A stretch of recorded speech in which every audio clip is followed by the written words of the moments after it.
The eyes of Texas are upon you, and you obviously cannot handle it. This is Locked On Big 12.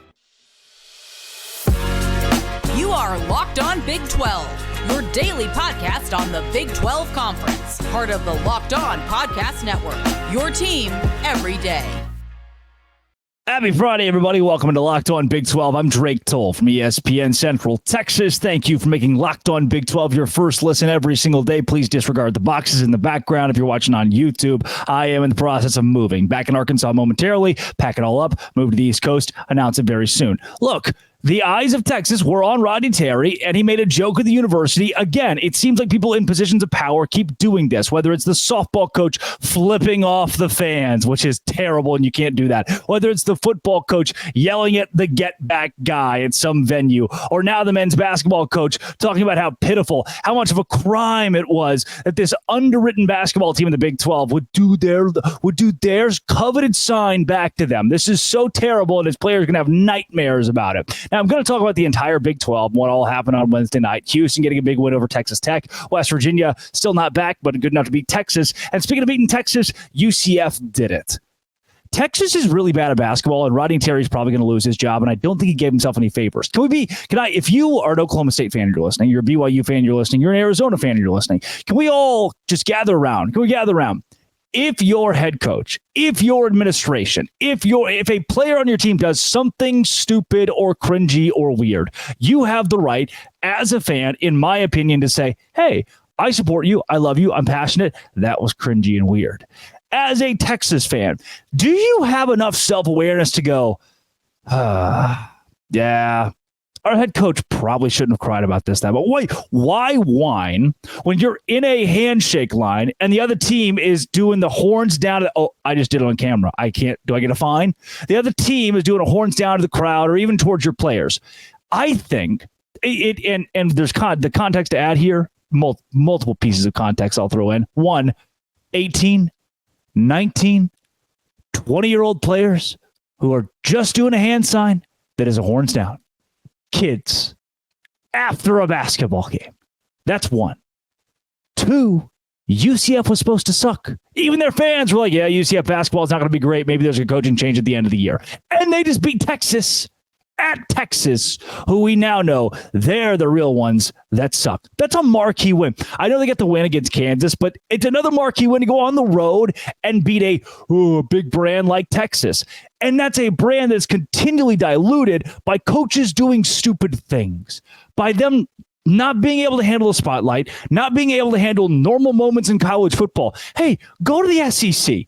Where some guy at Auburn killed a tree, or some was a guy at Bama that killed the Auburn tree or whatever, where the guy at Ole Miss got fired as the head coach for calling the red light district on his school phone. It was like, that wasn't me. That was the last guy. And then the last guy was like, that wasn't me. I'm going to hire my own personal investigator to get you completely fired, and so that my name is cleared. Like, they do wild stuff in the SEC. Texas, on the other hand, it's all internal. It's all like pole assassin stuff. This isn't some sort of like cool rivalry where one guy's against another or one program's against another or one team does it, like where LSU goes and like cooks entire alligators. No, this is the pole assassin jazz, or the flipping off the crowd, or the yelling at the get back guy, or the being all PO'd about the horns down thing. This is internal stuff where Texas just looks around and says, what is the stupidest thing we could? The 2.96 GPA, what was it, like 2.96 highest GPA in Texas history? They put the big graphic up about it. Like, dude, there's just some things we don't have to post. Here's what Rodney Terry had to say. Let's break down what Rodney Terry had to say after the game, after UCF players committed a war crime by showing horns down. You know, I'm a big believer in, you win the right way, you lose the right way. And, I always tell my guys, whether you win or lose, you win the right way. You lose the right way. You carry yourself the right way. You don't go through the handshake line or proud to get into the handshake line and have about 6 or 7 guys putting the horns down. We don't do that, because when you do those kind of things, it looks very classless, and it also looks like you were just hoping to win. We never go into games trying to hope to win. We go into games expecting to win. So we don't act like that. We expect to win. We don't jump up and down like we won a national championship. We sure don't step on anyone's. I credit KVUE, by the way, for that video. I had to stop it because there's a point where it's like, whoa, Rodney, put the shovel down. Put the shovel down. Don't just put the shovel down. Classless as a player. We don't do that around here. We're Texas. Brother, look around your athletic department. Look around at this year after year, the stuff that happens that people go, oh, that's not good. That's not good. Like, I don't think he realizes the class that he's trying to bring to Texas, how classy Texas is when it's just not. When that's not the brand that UT has put out over the last 10 years. I can say this now. I left the job. And when I was at ESPN Central Texas, we had Chris Del Conte on our show. And he was kind of rude. Like, we had Chris Del Conte on the show, and I asked him, I was like, hey, Chris, I think they were playing, like, maybe it was a BYU game coming up. I was like, you got BYU. Is it cool to play some of these new Big 12 teams, the teams that will carry the torch? And he was like, friend, I'm here to talk about Texas. That's why you brought me on your show, right? It's like, whoa, I was giving you a softball PR question, just a normal, and that just feels like what Texas is just unreasonably cocky, unreasonably rude, believes so highly of themselves when they're just a normal program like all of us. Like, I don't know if they've won enough in enough sports that are at the top of that you watch, nationally, that are breaking records that are they are good at the Directors Cup, but the sports the revenue sports, for us to really have to care. I don't know, man. I just don't think. I think that insinuating the other team's classless and they didn't expect to win. They won the game. They won the game. Obviously, they expected to win. They won the freaking game. Houston's good, by the way. 54 points for Texas Tech and Grant McCasland. 54 points. That is the Houston defense not just being good, but the Houston offense also being good. I've asked for the Houston offense. Like, look, you got to have, I know defense wins championships, sure, but you need to have the offense that can also do it. You can hold a team to 60, but if you're only scoring 59, that's not good enough. Houston putting up 77, holding Texas Tech to 54. That is their best performance of the Big 12 so far. I am even better than West Virginia because Texas Tech is so much better than West Virginia, the same West Virginia team who lost 77 to 63 to Oklahoma. Keep Oklahoma ranked. Keep Houston ranked, obviously. Keep Texas Tech ranked. And at some point, a couple of wins down the line, we start giving votes to UCF. That's how deep this conference is. It's crazy. It's nuts. Tomorrow's going to be fun, too. I love a good Saturday basketball. Oh, we get Baylor in Texas. I hope Baylor beats Texas in Austin. That'd be flipping awesome, huh? Ooh, we get Iowa State at TCU. I don't even know what's going to happen in that one. Kansas at West Virginia. BYU at Texas Tech. Nuts, man. Coming up, Utah's got a lot of players back. Let's talk about it. This, in football, that is Locked On Big 12, part of the Locked On Podcast Network. Your team every day. Today's show is brought to you, kind folks, by FanDuel. FanDuel is where I go to make money. I think I need some money. Rent is coming up, and I need some money. I go to FanDuel.com/lockedon. You, a new customer, can get $150 in bonus bets guaranteed when you place a $5 bet. That's $150 in bonus bets, win or lose. The app is easy to use, and there are so many different ways to bet, like live same-game parlays, find the best bets in the new Explore tab, make a parlay in the Parlay Hub, and more. FanDuel.com/lockedon. Make your first bet a layup. FanDuel, where I go to have fun, where you can go to have fun, where we all go. Let's all meet at FanDuel.com/lockedon. We can make money together. I like making you money. You like making money. Do it at FanDuel.com/locked-on. The biggest question about Utah has been the passing game. Can you be a more dynamic offense than what you were last year? And the answer to that was always going to be yes, with Cam Rising coming back, who is obviously one of the best quarterbacks in college football, returning based on what he's done in the past. We already laid out not a lot of guys back-to-back conference championships. And I know he's getting up there in age, but still a guy who's capable of executing. And we just saw a lot of older quarterbacks have a lot of success this past season. But he didn't have his number one guy this year. That was Brant Kuithe. It took a while for him to put it out, but Brant Kuithe is officially coming back. When you are talking about Brant Kuithe, you are talking about a guy who the last time he was healthy for an entire season had over 600 yards. He had over 600 yards with not just Cam Rising, but all the way back in 2019. Did it with Tyler Huntley too. And yes, he only had 206 yards in 2022, but he only got to play in 4 games. 3 of those were absolute blowouts, and one of those was against the Florida Gators, where he went over 100 yards in the game. And outside Anthony Richardson, looked like the best player on the field. This is one of the best tight ends in college football, and Utah getting him back is absolutely massive, Drake. Brant Kuithe is 24 years old. By the end of next season, he will be approaching his 25th birthday. He is getting close to being able to rent a car. He's older than you. He's older than you and I, correct? Yes, almost combined, I think. Yes. He is almost off his parents' insurance.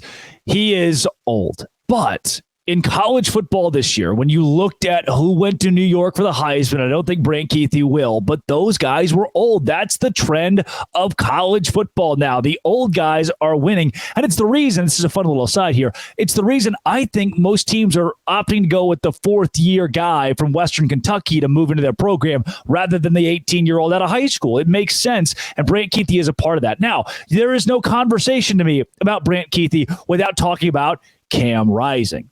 Those two things work in tandem with one another. If one is off, if one doesn't exist, I think the other is rendered much less effective. Not ineffective, but much less effective, right? Brant Kuithe is going to be the favorite target. He should be. If Cam Rising is 100% healthy, Utah's the most dangerous team in the Big 12, the most dangerous team in the Big 12. Here is the big problem that I think a lot of people are going to overlook, but we have to, objectively, as someone who covers all teams, we have to understand these are two guys in Cam Rising and Brant Kuithe who haven't played football in a long, long time. Is that going to affect? Look, hey, Michael Penix Jr., same thing. He didn't play a lot of football. He was hurt every year, came back and could have won the Heisman Trophy. I think Cam Rising can do that.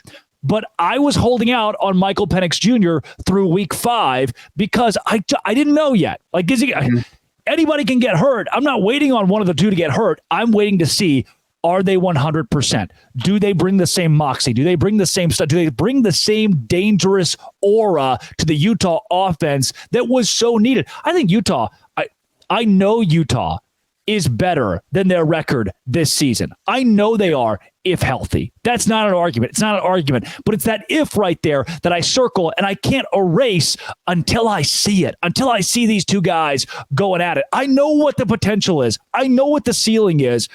But is it going to be their game 1? We don't know that. You're absolutely right. As much as and the only thing I was pushing back.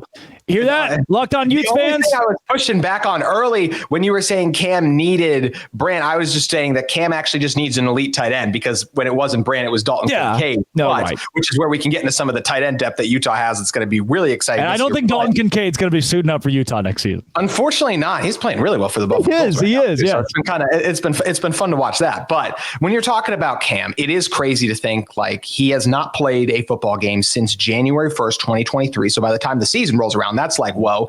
And Utah's first game is August 29th. That means if Brant Kuithe plays in that game, which he absolutely should, obviously, all the health concerns at that point should be out the window. Yeah. Brant will have not played in a game in almost 2 years. That's an incredibly long time. And there will be questions then, okay, how fast, how explosive, how all these things, how is he going to do? So those are big what ifs that are going to be very interesting to see. But you also made a good point bringing up a Michael Penix, right? He came back from those injuries and looked exceptionally good. I think Cam and Brant both should be able to do that, but it's going to be interesting to see, Drake. Me, front row. I'm raising my hand. Yeah, I got you. I don't think it's crazy to believe that there could be a Michael Penix Jr. kind of leap this year at the quarterback position for Utah. That is not something that there were some compared people to what they like, had. Yeah. Some people like, I don't know what Cam Rising could be what Michael Penix was. I think he could be better. I think he could be because now you're going to make the Utah fans turn on me in a second. At the peak of where we saw Cam Rising, I think is better than the peak that we saw from Michael Penix Jr. at Indiana. I think it is. Indiana. Yeah. But that's all. That's the Met. That's what we had of Michael. You know, we saw him in Indiana. Thought, oh, what could he be if he stayed healthy? I think Cam Rising showed us more before getting hurt than Michael Penix Jr. did. So not only is this a very logical comparison, I think Cam Rising could be better. I'm just saying it. I'm just saying that. I'm just putting it out there. See, you're doing a lot of good work today to put yourself on the good side of Utah fans. I want to give you that first before I say this. I think the big difference I look to is just the massive difference in Kalen DeBoer, Washington, those receivers, where Penix was at Indiana, then going there versus Utah in a similar system. Utah also they're going to need to add some more receivers if they want to have that kind of thing. But this is a guy we've seen in Cam Rising who went toe to toe with Caleb Williams, has had big moments, made big plays, made big throws. So I definitely see what you're talking about in terms of it having just an incredible season. What's awesome about Brant coming back is, look, I can't tell every single college tight end room what they look like, but I'm gonna be honest. I have it hard pressed to believe there is a group of 3 tight ends in college football right now with a proven track record better than Brant Keithy. Already said what he did. Carson Ryan comes over from UCLA. He had 13 catches with 205 yards with Dante Moore and all those other Bruins as quarterbacks. Dante Moore was so not good, basically. He agreed to be a backup at Oregon for this year, so I think that's worth bearing in mind. And Landon King, I know he only had just over 150 yards, but he barely got to play the first half of the year because Thomas Yasmin was in there. And obviously Utah, just in general, passing game wise, was limited with Bryson Barnes, as we kind of discussed too. So when you're talking about these 3 tight ends, we could be talking about a situation. Once again, we're back in 2021. Keithy and Kincaid both over 500 yards, finished first and third in receiving yards. I think some combination of Keithy, Ryan, and King could do that. And I expect all 3 of these guys to have a legit chance to be Utah's top 5 or top 6 of receiving leaders for Utah. This is a fantastic tight end room, and no one has used tight ends in college football. Or I shouldn't say no one, but very few schools have used tight end better as well as Utah has in the last few years. So I'm really fired up about the potential of these tight ends in Andy Ludwig's offense. Jared Wiley, TCU, gone. Ben Sinnott, Kansas State, gone. Isaac Rex, BYU, gone. Cole Taylor's back for West Virginia. He's going to be pretty good. But yeah, there's no argument. The best tight ends, the best of the best in the Big 12 are all going away, aside from maybe Cole Taylor. And Utah could boast 3 of them. Now the struggle is you can't really put 3 tight ends on the field at the same time. So you're going to have to try to piece together who's going to be out there where. But I really do. I played tight end when I played football. So I have an affinity for the position.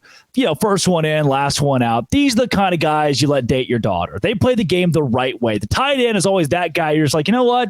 That's a football player right there. Yeah. It's the flashy fullback is what it is. And if you've got 3 of them, including Brant Keithy, who could be he could be a Mackey Award winner. When you have that in your arsenal for Utah, I don't think you need. Now, I know you and I talked off the air about whether or not Utah goes and gets an additional receiver to try to anchor the offense. If you use the tight end strategically enough, you don't have. If you can develop not necessarily a ground and pound, but a pro style. Look at the Kansas City Chiefs. They're still going to the playoffs. They have 1 pass catcher, and it's the tight end Travis Kelce. I don't know if anybody on Utah's roster is going to be Travis Kelce, but if utilized in that way, if you take, and a lot of high school coaches do this, they say, all right, here's the group of athletes I've been given this year. Here's where I tweak the offense to meet where our program is. If we don't have the big bodies, we don't ground and pound, we throw the football, and vice versa. For Utah, understand your personnel, utilize tight end, and things will go well for the Utes. Oh, we're going to pop in and interrupt the conversation real quick before we get into a complete rundown on everything that's happening right now in expansion, because I want to just tie it with a bow here coming up in the next segment when I joined a fun little podcast. GameTime.co. GameTime.co is your place to go for tickets. Let's talk about it. Game Time is where I go when I need tickets. Game Time is the best place to go because you can see the seat before you buy it. You shouldn't have to worry when you're buying tickets about your next big event. You shouldn't have to worry like sports, music, comedy, theater events, everything. Killer deals at Game Time. Download the Game Time app. View the seat. Event cancellation protection. You've got lowest prices guaranteed. Game Time helps you pick the seats and gives you 110% credit of the difference if you find the same ticket in the same row for less. Download the Game Time app. Create an account. Use code Locked On for $20 off your first purchase. Capital L, capital O. Locked On. If it's a $20 ticket, you get it for free. $20 off. Code Locked On the Game Time app. Download Game Time today. Last minute tickets. Lowest prices guaranteed. The ACC is falling apart. And as much as the Knowlers out there are all talking about, oh, they should have been in the national championship. If you were in a good conference, a stable conference, this wouldn't have been a problem. And you know who agrees with me? FSU, who tried to get out that humpy bumpy in the preseason in question here leading up to the alleged snubbing of the CFP. Regardless of how you feel about that, I haven't asked you that question yet. We can not be friends after the show. It's fine, but I'm joking. But the truth is FSU saw the writing on the wall, and it didn't just take UCF in a package getting more TV revenue per year than FSU. However, in a world where the ACC is dissolving, my question to you was about to be, where would these ACC teams fall and how much of a target would the Big 12 be? With what I've seen with you and Robbie Triano talking about, your answer to me might be they're not going to be in the Big 12. But there's a doom and gloom like out there as to why. Can you dive into that for me a little bit? By the way, saw this on Locked On Big 12, by the way. Bing! So, got to throw that out there. But I'll put it this way, Kyle. The way that I see it, things stay as they are. If the traditionalists win in college football and everything continues by the trajectory we expect it to, and the NCAA president, Charlie Baker, doesn't get his way, then I do see a world in which Florida State goes to the Big Ten and brings maybe North Carolina or Virginia with them. And you're going, North Carolina and Virginia, they're not good at that many revenue sports. What are we talking about here? Well, the reason why is because the SEC and the Big Ten, they want to build new media markets with Fox or ESPN. Why did I not mention Miami? Why did I not mention Clemson? Think about this. Miami, as they've struggled in football, has dropped out of the top 20 in athletic revenue in America. That's not something the SEC or the Big Ten wants to take a chance on. And they're also located in Coral Gables. They struggle to bring people to the stadium because the way that athletic department is built is funky enough to make it unstable. And with that being said, while Miami fans believe they have a big enough brand because of what happened 20 years ago to go to the Big Ten, to go to the SEC, those two leagues don't really want them right now. And the Big 12 sitting right there saying, look, we would love to have Miami. We could build our Florida footprint, build in something with UCF. Miami doesn't like that. UCF fans, it'd be awesome to have somebody locally. And then for like a Clemson, think about this, Kyle. Dabo Swinney leaves Clemson next year, hypothetically. They start sucking. They go 5 years. They go 4-8, 5-7, 6-6. They become Kansas State. This is what Clemson is because 15 years ago, we weren't talking about Clemson. What they are is it's like an Iowa State. It's like a Texas Tech just started being really good for 15 years, had one coach that made them great. And then when he leaves, then what? What do you have to hang your hat on if you're Clemson? That is what's gotten them at 17th in the United States in athletic revenue per colleges, NCAA colleges.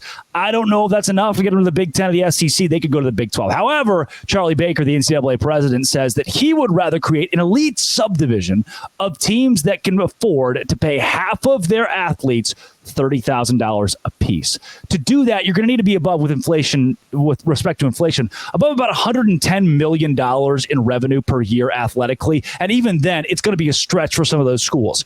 What the NCAA president is trying to do is shrink college athletics at the top to your Georgias, to your Ohio States, to your Michigans, to your Alabamas, build a super conference, a super league, have them make their own rules. Everybody else gets relegated to almost a Division II, a subdivision of Division I to just fight it out amongst themselves, UCF being one of those teams included, at the very top of college football competes against each other. That would ruin everything we know about and love about college sports, and certainly tank the Big 12 if you take out half the Big 12 teams.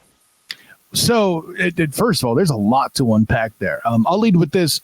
Yes. Just as a quick aside, you dropped Kansas State in there. By the way, Avery Johnson, the new quarterback, he's got potential and hope. I'm not ready to sign off that he's going to be the answer. But when you got DJ Giddens with you there running dudes over, that's an NFL running back. I know that for a fact.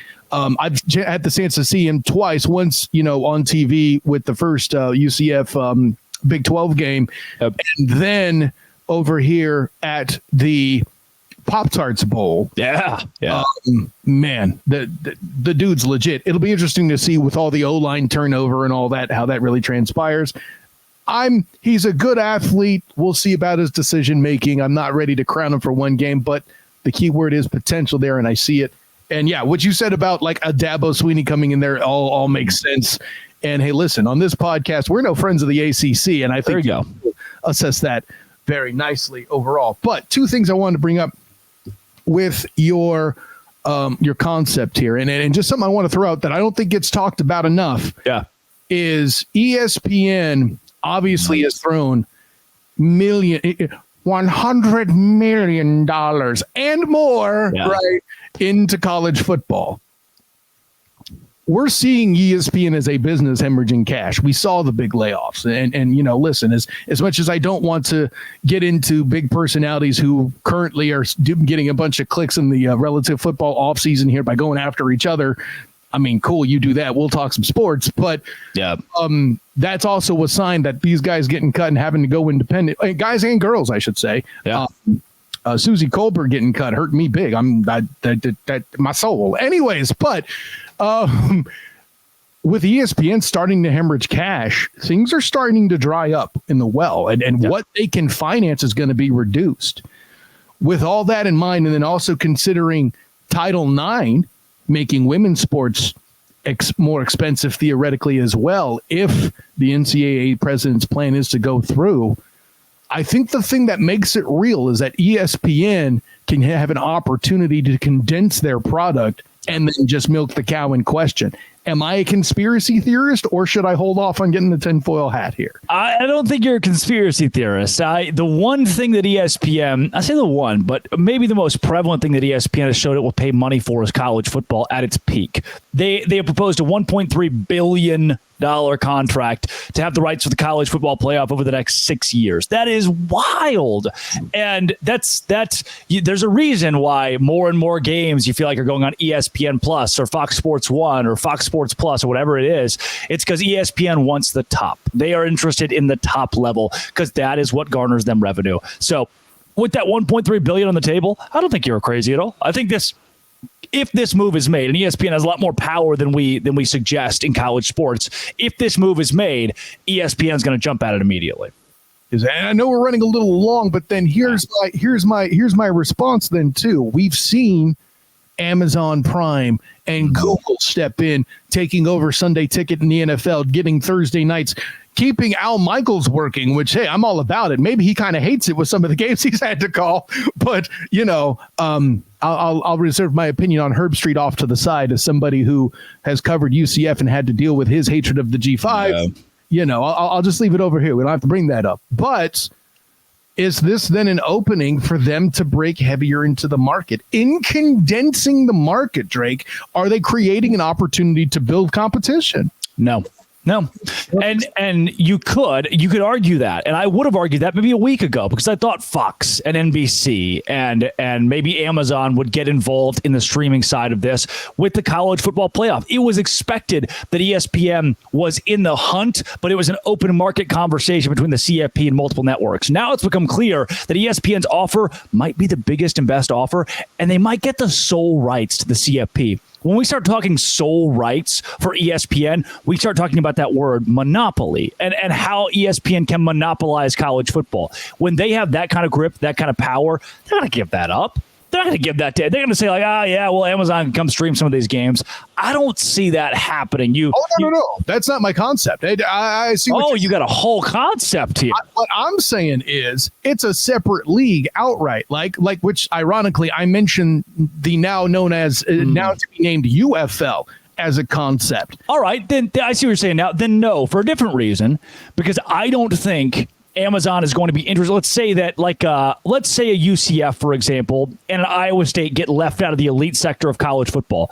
I don't think Amazon is going to pony up money to stream that game behind a paywall. I don't think Prime wants to buy the second tier of college football for fear of who's going to watch it. When you see like the top 10 games, the top 10 viewership games in college every week, and assume that those teams are all getting to go play in this elite league, everybody else underneath that might get relegated to an ESPN Plus just for kicks and giggles. I don't know if that is lucrative enough for an Amazon to want to buy in. Interesting. Well, and I'll leave it the last word because you're a first-time guest and you make a great point. I have some retorts. All right. But we'll save that for another time because you do make a great point. Listen, at day's end, my good friend, I get the fact that you're citing Disney monopoly as a factor The joke I love to make on this and other shows where I talk about Disney is the entire reason they bought Star Wars obviously wasn't for the IP. We've seen how those movies that aren't called Rogue One went. And if you aren't the Mandalorian, we saw how that all went. Not great. The whole reason I think they bought it is just so they'll have the Imperial March for when they're running the show. I'm just saying. Love it. I love it, dude. It's getting nuts, man. But I don't think you're a conspiracy theorist, or any of us are, for assuming that that's where college football is going. It's going to be a bidding war. It always has been, but now it's getting even bigger because the teams and organizations, universities themselves are involved. All right, wasn't that fun? We got a whole rundown on expansion. Wasn't that neat? I enjoyed it. I hope you enjoyed it. Good dude. Good dude. This has been It Always Will Be. Come back Monday. I'll see you there. Dude, this whole moving thing's kind of nuts, but I'm going to announce it soon. I'm excited to tell everybody. I wish I could tell you now, but they won't let me. Locked On. Thanks for making it your first listen every single day. Dose Grande.